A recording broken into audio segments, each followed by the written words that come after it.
Well, I haven't released a video for quite a while, so I figured I'd give a little bit of a spring update on the Saab 900 since I'm sort of working on that right now. Actually, I'm working on the Milano in the garage as well, but anyway.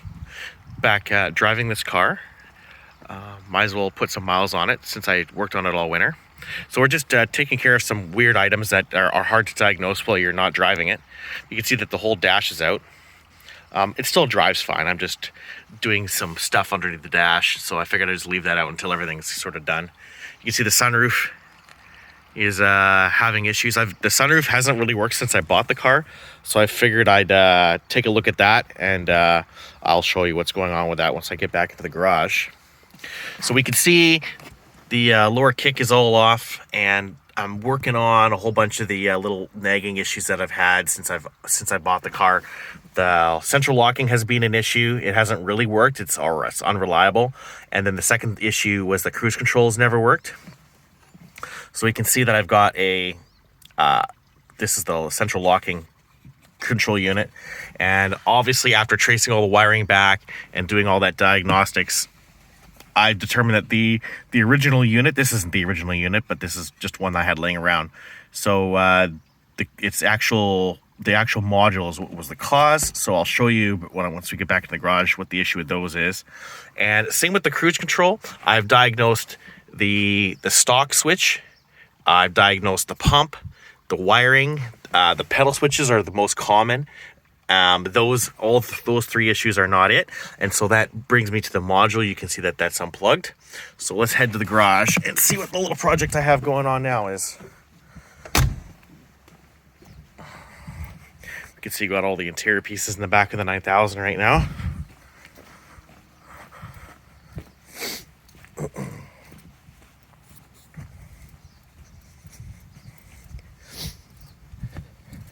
Showing the walk to the garage just to make the video longer.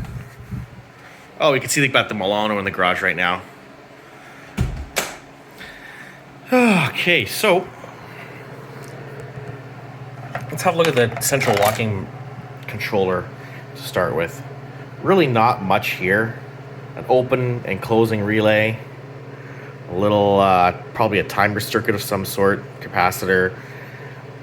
There's nothing obvious about why these have failed. I've got 3 of these here, and I plugged them into the car, and none of those 3 work. And then there's a couple of them that do work. So I'm not really sure what's causing them to die. The soldering looks okay, but it's the same as the cruise control unit. So they've obviously had issues with it before, because it says this is obviously not the original control unit. So right away, as soon as you see that, it's like, oh, red flag's going off. So it's likely on these that the soldering is bad, because it's a 1990s Hella, and anything that Hella made in the 1990s or late 80s or early 1990s was basically crap. So I'm gonna guess the soldering's probably toast on it. So we can see that removing the conformal coating, you can see all these boards are coated, which makes them impossible to diagnose cold solder joints, because you can't get them because there's basically the conformal coating. So my secret to getting that off is the old circa 1850 paint stripper.